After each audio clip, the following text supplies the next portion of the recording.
Now, good morning, Jill Winebanks. Good morning and Happy New Year. Happy New Year to you, too. And we're sorry we called you a half hour early, Jill. I know, but I was awake. Oh, good. Yay. You got a winking corgi on yes? This is okay.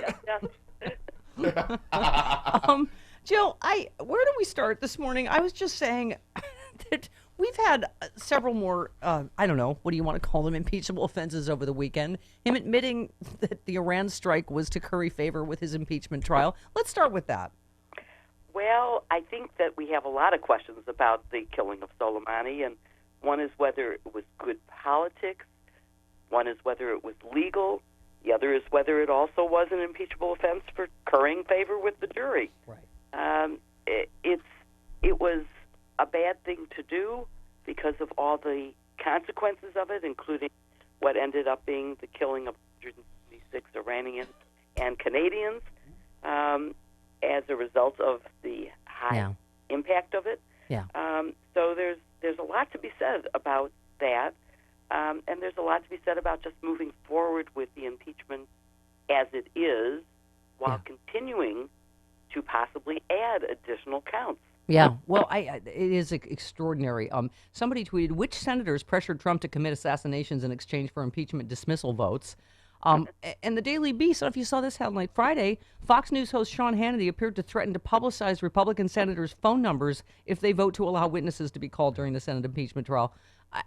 Okay, this is not how an innocent person behaves. I mean, I feel like, thank God for the polling, Jill, that shows this is transparent to the American people that think he did something wrong and that they're clearly trying to hide this.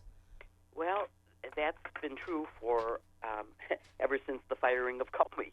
Right. I mean, let's go back and look at all the things that he has done that they've tried to conceal or create phony excuses for.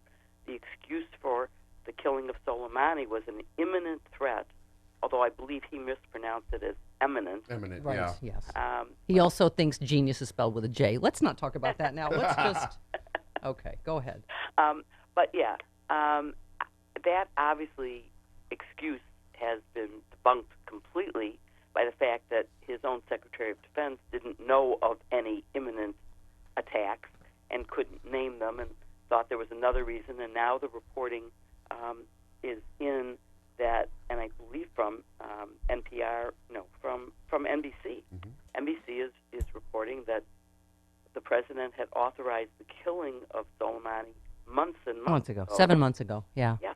So it wasn't something he did. Yes, he approved it right now as a response to the killing of an American contractor, but it wasn't something that was because of an imminent attack. It was clearly seems to be retaliation.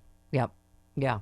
And that is not something that can be done and should be done without Congress.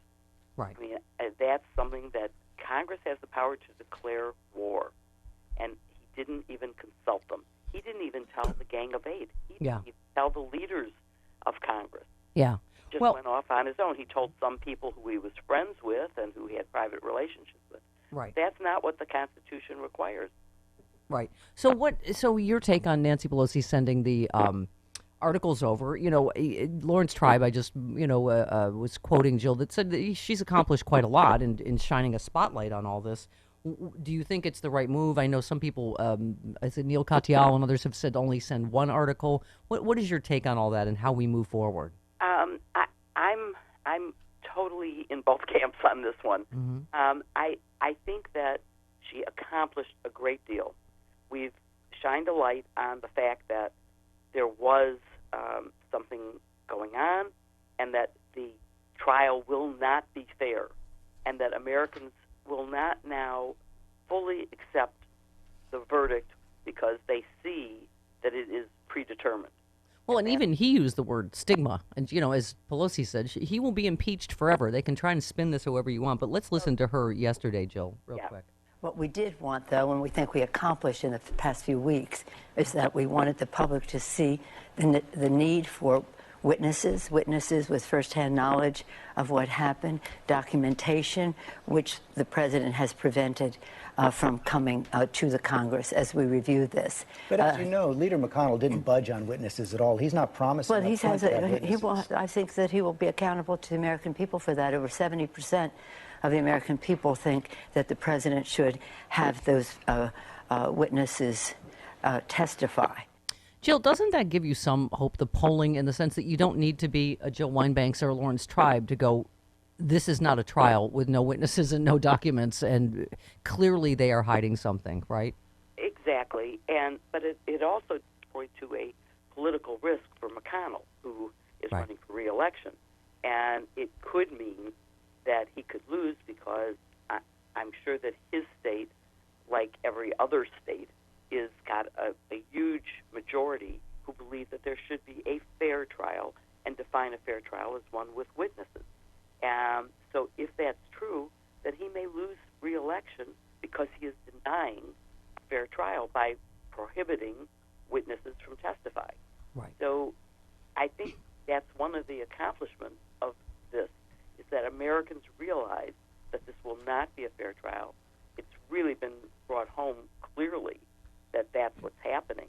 So I think that the strategy really did work for sure. Right. Well, okay. So I hate to start a sentence with Rudy Giuliani, but let's see. Giuliani elicited a collective groan and eye roll from legal experts after he suggested the Supreme Court can intervene by just dismissing the impeachment. Did he go to law school? So he did go to law school, is what I'm asking. Yeah. He did. He's lost some of his intellectual capacity and ability to problem solve and analyze things. I'm hoping that Justice Roberts will take very seriously what the word preside means, and it isn't a figurehead. Can he overrule Mitch McConnell on witnesses? That's, I know, the question going around. Well, it seems to be that the Senate can overrule any ruling of his. Mm-hmm. But then they all have to take the political consequences of doing that. If the Chief Justice starts the trial by announcing, number one, you are going to take an oath. That oath requires that you listen to evidence and that you base your decision on the facts, not your biases, that you will judge impartially. So that would be the first opening, which is not pro-Democrat or pro-Republican. It is just pro-justice. And then he goes from there by saying, in answer to any motion from the senators, Democrat most likely, to have witnesses, but there could be some Republican senators who want to hear from Bolton or from some of the others who we would all like to hear from. Mulvaney would be one. Right. That if the senators vote to override having that, they have to take the consequences of Americans feeling that witnesses are necessary. Yeah. It also opens the door, I think, to the House reopening the impeachment inquiry and calling the witnesses, particularly Bolton, who has said he will testify before the Senate. Right. Now, if he's willing to testify in the Senate in response to a subpoena, why not a House subpoena? Yep. So I So think they should go ahead and do that. right. So Rudy Giuliani not only said impeachment is unconstitutional, though it is literally written in the Constitution, which gives the House, of course, sole power of impeachment. But then he went on to say, if we do go to trial, he will get acquitted and they'll make fools out of themselves. I can even argue politically it'll be better to go to trial. They'll find out about Biden and they'll find out what a big crook Biden is. And then he accused Joe Biden of making money in countries like Iraq, once again with no evidence. Not only no evidence, but no relevance to what the Right. president did. And that's what a trial is. It's limited in America to relevant testimony to the charges. Right. And the charges have nothing to do with whether or not Biden or his son did anything. This is what did the president do and when did he do it. And so any irrelevant evidence has no place in that trial.